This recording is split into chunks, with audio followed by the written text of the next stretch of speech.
All right, my lovies, this is Christina with Karma's Eye Psychic LLC again here on the Magic series. We have now reached episode 6, and we're going to be talking about fasting. Everybody has a different idea of what fasting is, right? You could abstain from one or a few things. You can abstain from eating. You can abstain from an activity. Fasting has many different meanings, right? But in this case, we're going to talk about fasting from food.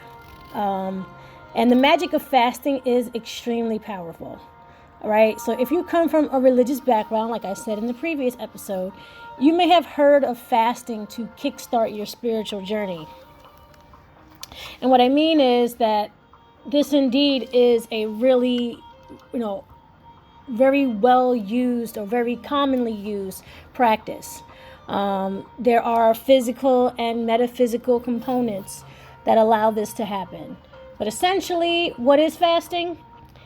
It's denying your body or mind or something you do, routinely to gain a higher sense of self, motivation, answer some, mysterious questions of your subconscious, really.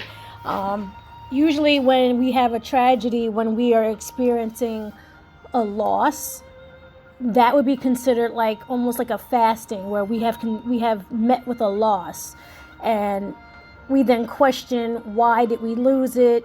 How can we move on from here? And really, who am I with and without this thing that I've lost, right? And considering food is such an essential part of life, to consciously and purposefully fast is almost like a spiritual arsenic, pretty much, to have, to fend yourself against, dark arts and, negative outcomes.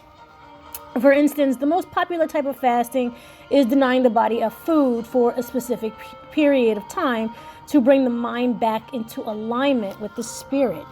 This helps you figure out how strong your mind is over your body. Most people in the Western world find food fasting difficult, since in our culture, in the United States, we get fed so much food ideology, on a daily basis, and is the subject of our life at least 3 times a day. When we begin to fast, we become immediately uncomfortable, if not feeling like we're being tortured. And all of us who live in the United States, especially for us who are foodies and we love to eat, literally telling us that we cannot eat is literally just agonizing, right? However, no harm is being posed to the body, and the body naturally begins its survival routine. While this is happening, we begin to understand that our subconscious mind controls the body not to die based off the resources we are currently working with, no matter how little. If we pay attention, we will realize that our mind is now in control of the body. It's one of the very few times that we come to this realization where we believe that everything we do, like, oh yeah, my mind's totally in control of this and in control of that and in control of this, when the truth is you really want to, go to sleep, so you do less tasks at work or less tasks at home, right? Just to find out that your body is the one that's more in control. But when the mind becomes more in control, the body has to do what the mind tells it to do, regardless of all the comforts that it could be depriving it from, right? Secondly, the racing thoughts of lack, fear, and fatigue may overcome you as our body to us becomes the focus. But our body has always been the focus. Since after 1 day of fasting, it is now in distress and sending messages to the other parts of ourselves as in, SOS, right? It's like, save our ship. Oh no, something is wrong here. We always eat at 3 o'clock. We always eat at 5. What's going on here? Who's changing the system, right? But after a few days, you become more aware of this process and become desensitized to the pain, which is now perceived as a process. You realize you have not died, and you will not, because you are still in control. You are also controlling yourself from eating food, as opposed to your normal routine of constantly consuming foods. But how is this magic, right? I'm pretty sure I've lost a few of you, but I will back up and I will explain.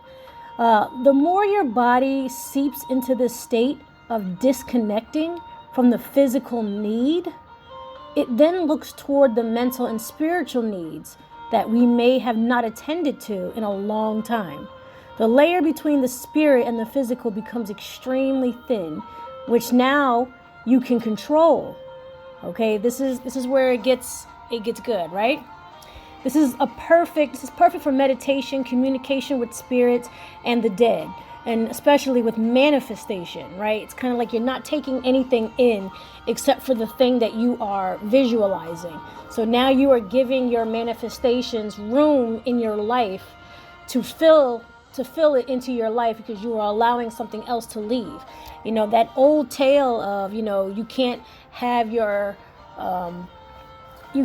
what's meant for you if you're holding on to things that are not meant for you. This is a very, very common theme during fasting, right? And it is in what you would call a sacrifice, right? Because we all sacrifice things in different ways. And this is more of a lighter, more intentional, more, harmless sacrifice, right? We're sacrificing ourselves, right? And our time. We are sacrificing our wants, and we are sacrificing our compulsions, right? And all of our, rash decision making. We are finally getting ourselves into alignment, finally getting ourselves under control, right? Because if one thing you do need to control first would be to control the body, because the body can sometimes get out of hand, right? It can tell us to do all kinds of stuff. And I'm not going to lie, I'm guilty of it as well. I'm pretty sure I have, way more kids than I should have, but the body was needing it at the time. So my body was in control, and boom, that's what happened. All right, short story over. But the lightness of your body and the heavy control your mind has taken will propel you to wherever you want to be. Now that your focus has shifted from the physical, the metaphysical is in your favor. So when you think about fasting as a sacrifice, rather than sacrificing like an animal or, burning candles or whichever, you, like I said before in other podcasts, you are the tool. You are the spiritual tool. You are the candle. You are the wand. You are the crystal, right? So you wanting to be the sacrifice, it's kind of like, if I want to be the sacrifice, then we are not eating, meat for 21 days. We are not, consuming, whatever for 21 days or 7 days or 14 days. And you set these time parameters. And in this time, right, you're deciding to be a different person, or supposedly the newer person, right? The better version of yourself. It's like this is the skin shedding, stage that you are intentionally making. This way, life doesn't have to constantly bring up lessons for you to learn them the hard way, and then break you to the point of realization that you're going to get in fasting anyway, if that is making sense, right? I know I brought a lot of you back with that, right? So fasting really gets you to really focus on what it is we have needed to focus on for a very long time. Food is a distraction, right? Certain things that we indulge in socially are a distraction. You can fast from people. You can fast from social situations. You can fast from work, right? Like you can fast from being on, in your house. A vacation in itself is considered to be a fast, right? Because, 9 times out of 10, that energy will then replenish itself.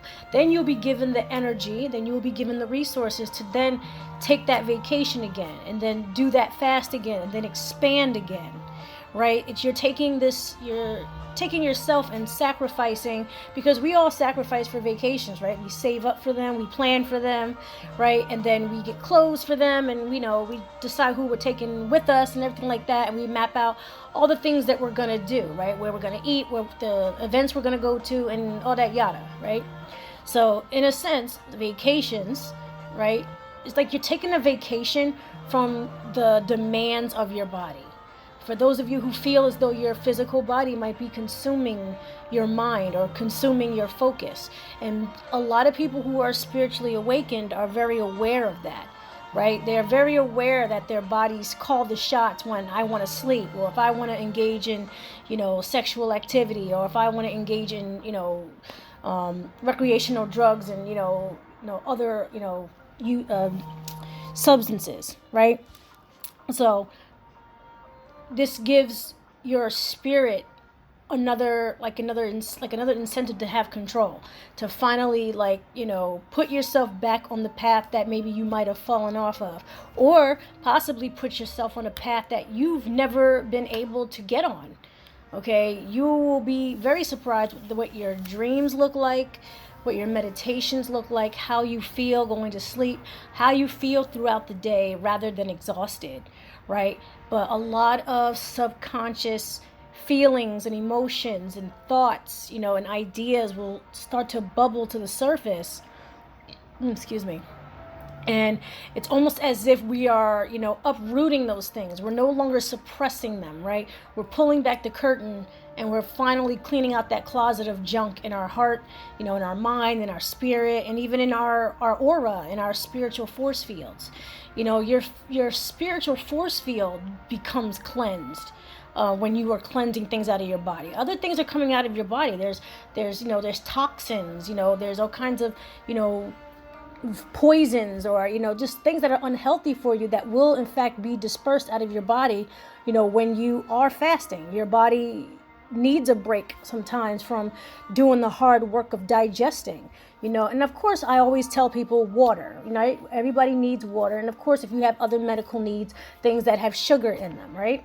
So when your body is going through the digesting or whatever, just water or liquids or whatever, you're actually giving your body a break for once. And, that's a win for you. It's a win for you as well. You've given your body that break, and then it's going to be, wow, I really want to feel like that again. And then the things that controlled you while you were in that regular state of indulging either in food or in people or in places, you start to say hey, you know what? Maybe I do need a break from these people and these places and things, not just the food. And of course, after fasting for about 21 days, right? If you get up to 21 days, the foods that you eat after that will not be the same. You are most likely not going to go back to eating the junk food, at least not in large doses anymore, right? There are people who, fast, a few times a year just so they can keep a healthy body and keep a healthy mind and spirit balance, just for their entire well-being. So my lovies, did this answer any of your questions in regards to how fasting is magical? Let me know what you think. Comment, write me, and just let me know what you think about that. All right, my lovies, I'll see you in the next episode when we are talking about psychology and magic. That's going to be an interesting thing. But for now, enjoy your holiday, and I will see you in the next episode. Bye.